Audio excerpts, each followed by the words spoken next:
Good morning বন্ধুরা, শুভ সকাল। তো তোমরা কি ঘুম থেকে উঠে গেছো? আমরা কিন্তু অনেকক্ষণ উঠেছি, ওই ঘড়ির কাঁটায় মোটামুটি তখন 3:40 তখনই উঠে গেছি। আর গতকালকে বললাম সবাই ঘরেতে উঠে গেছি, এখন এই যে ঘরের সামনে দাঁড়িয়ে আছি। আর তোমাদের গবলুবাবু এখন কি করছে দেখো। তোমাদের গবলুবাবু এই যে একটা টেবিল ছিল যেটাতে আমি ওই যে তখন গ্যাস বসিয়েছিলাম, এখন ওটা তো নষ্ট হয়ে গেছে, তো গবলু এখন সেইটাকেই সুন্দর করে মেরামতি করে নিচ্ছে।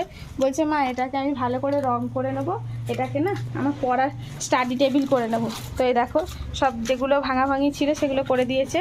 আর এই যে এখন এটা কি সুন্দর করে নিয়েছে দেখো বন্ধুরা। তো এখানে হচ্ছে ও স্টাডি টেবিল করে নেবে, এর উপরে একটু রং টং করে নেবে।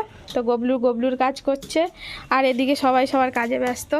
বাবা মা ওদিকে প্লাস্টিক ছিল, এই যে আমাদের আস্তানা ভাঙচুর হয়ে গেছে সব অলরেডি। দেখো এইখানটায় যে 2 মাস কাটালাম, কেউ বুঝতে পেরেছ, এখানে 2 মাস কাটিয়েছি।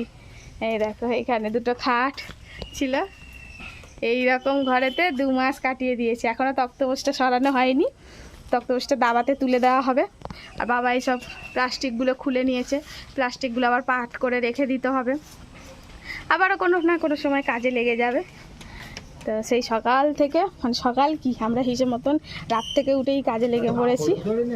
আর বাবা সব প্লাস্টিকগুলো পাট করে নিয়েছে, চলো দেখাচ্ছি। এই দেখ সুন্দর করে পাট করে নিয়েছে। আমার বাবার কাজ খুব গুছানো, ঠিক আছে, সে তো তোমরা আগেও জানো সব। আর ঘর দর টুকিটাকি যা গুছিয়েছি আবার পরে দেখাবো, এই আর কি। আর তোমরা বলেছো যেটা যে কেমন কি গোছালে, নিশ্চয়ই দেখাবো। এখন ঘরের অবস্থা খুব ভয়াবহ, এই দেখো। আর বর্ষাকাল বুঝতেই পারছো, সব ঘর জুড়ে মেলা আছে, তো আস্তে ধীরে সবই হবে।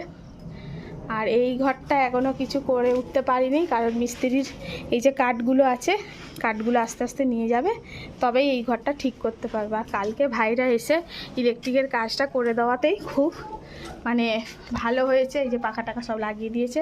তো চলো আবার পরে তোমাদের সব কিছু দেখাবো, হ্যাঁ, কাজ কটা করে নিই।